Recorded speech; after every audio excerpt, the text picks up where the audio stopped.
With pain, without lamentation, I accept the will of God.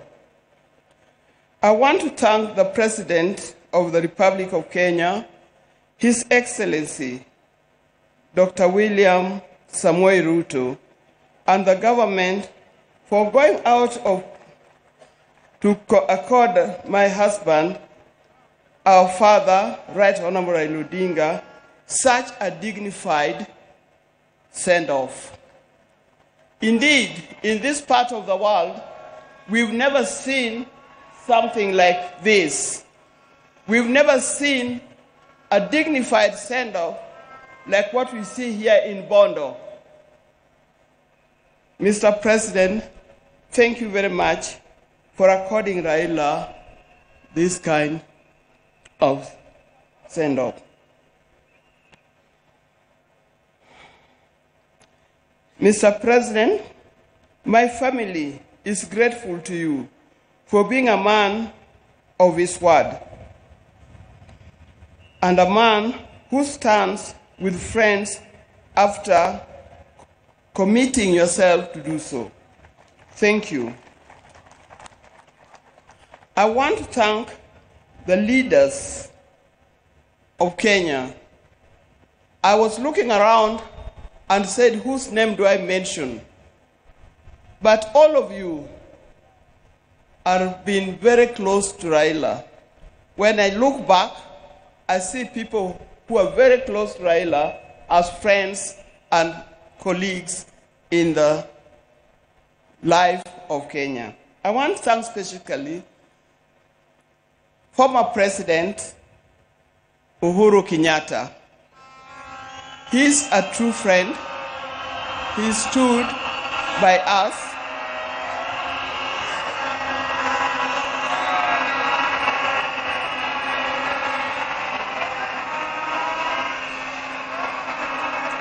Yes, thank you. I want to thank once again of leaders from Kenya and across the world who have taken their time to mourn with us and to mourn with the family. And for this kind thought, you have spared your time to be here today. I know there are many, many leaders from other parts of Africa. His best friend, Papa Olusegun Obasanjo. Thank you very much for being here. Thank you very much. He comes from Nigeria, for those of you who remember. And if you remember, after Jaramogi's death, he was here and opened the museum. I would also want to thank Her Excellency, Mrs. Morgan Shangarai from Zimbabwe. Thank you very much for being with us. I know there are many others, and I'm going to write special letter to all others when the time comes, because I'm not able to mention them by word.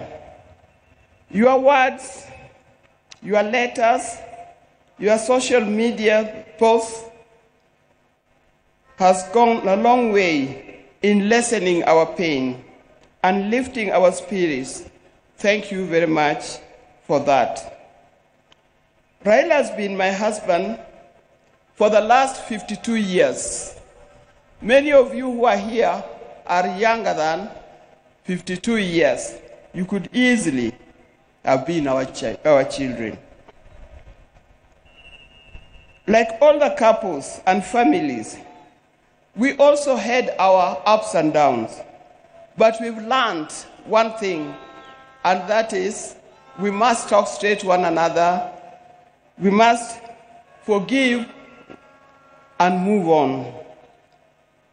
Now, juggling the family life and public lives exert extreme pressure and demands on us from time to time. I know most of the time we used to say, Raila is more of public life, political life than he is for family life. But every time he came, he gave us what we deserved. I remember he attends to each one of us individually according to our needs. And that is not only his children and grandchildren, but also to his brothers and sisters. When Oburu was here, he didn't emphasize. But I think the next person, after loving me, the other person that he loves, leave alone his children, is Dr. Oburu. Raila would not do anything without consulting with Dr. Oburu. And if you wanted to know more, and you wanted to get to know what he's going to do, if you are clever, you talk to Dr. Oburu first to talk to him, so that he softened the way for you to talk to him.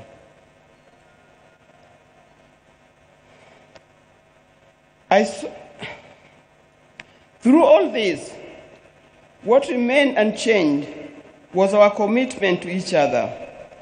On our belief that he had seen through and vows, and we made each other at the start. It worked for us. It was through the tumultuous years of detention, years of exile, and decades of commitment to the people of Kenya and the people of Africa. The detention years and years in this exile tested our family in a way only the family can appreciate. It was not easy. But all the time, when he was away, either in detention or in exile, I knew he would always come back. This time,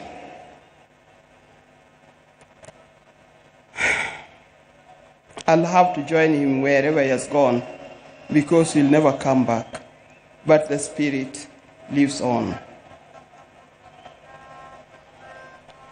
When I first met Raila, some 54 years ago, I didn't see his political side. I didn't see it coming either. He was not a politician in any form. I knew his father was, but him was different.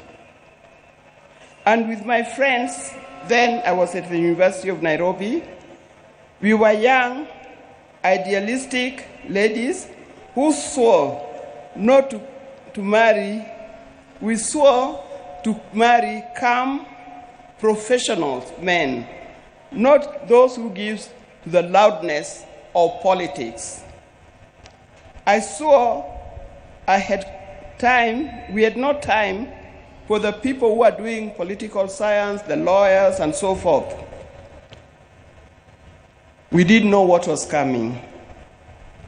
In my group, and they know them, the group of the sisters were with at the University of Nairobi, people like Leo Duol, Gladys Okoth, Deborah Kiai, and so forth. You know you were very well. Out of my group, I was the first one to marry. I married an engineer, a man of calm demeanor and reflective character. They all congratulated me because of that. Little did I know I was marrying a political engineer who would proceed to make engineering of Kenya his lifelong project. I didn't know. From the turn of events, I came to understand firsthand that they mean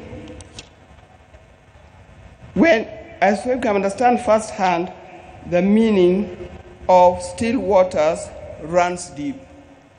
He was a calm person, but as we lived, I realized he was a deep thinker of a different kind.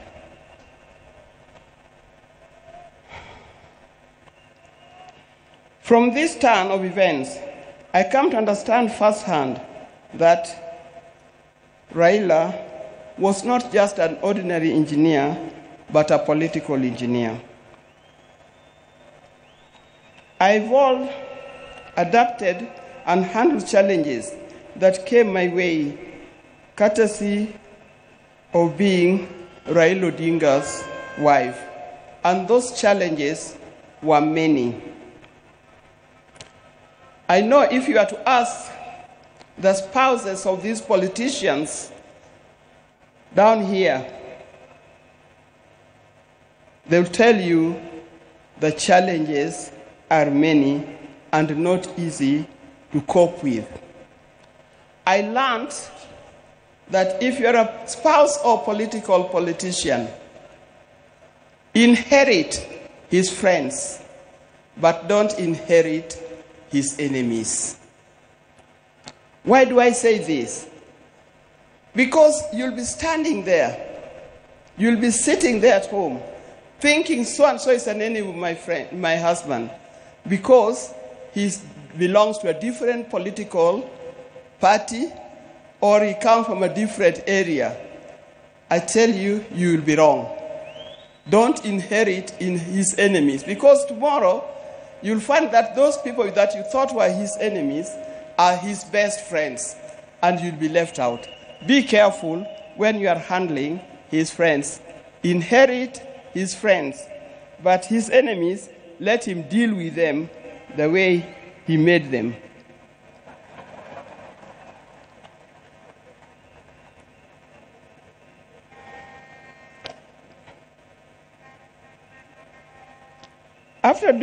After going through it all, I had a chance to marry. If I had a chance to marry him, I would marry him again.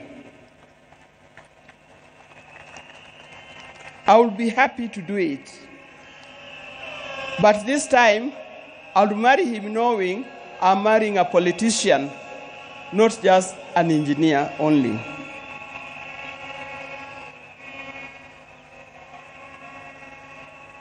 But Raila never really stopped being a production engineer. It has been said, but he also practiced it. He started the East African Spectre, the company that manufacturing gas cylinders, and that is thriving in that. Those who are working for East Africa Spectre, please try to keep up his legacy of making it a real big industry that Raila intended it to be. Raila was always disturbed by the fact that Kenya was not moving as fast as he expected. At the turn of independence, Kenya was at par with countries like South Korea, with countries like Thailand. I think we're even ahead of many other large countries. But these countries have moved very fast. They've moved very fast to be first world countries. Kenya, we are still dragging a little. This thing can be changed. I've traveled in many countries. In 1995, during the International Women's Decade that was in Beijing, we went to Beijing, the women of the world went to Beijing, and what I noticed that the tallest building in Beijing was a 4-story building, and it was a hotel. I also noticed, that's me, that many of the people who are working in Beijing, the Chinese, they were wearing what we call overalls, the things that industrialists wear in the factory. They were either yellow, red, blue, green, or any other. And everybody was moving in a rickshaw. Go to Beijing today, you can see a different world. It can be done. Even in Kenya, we can change it. With hard work, determination, focus, we can change our country. And as I'm talking here, I know we have leaders here. Please focus in changing the country. Let's not seek leadership to enrich ourselves. Let's not seek leadership to acquire wealth for ourselves, but acquire wealth for Kenya and acquire wealth for our generation to come.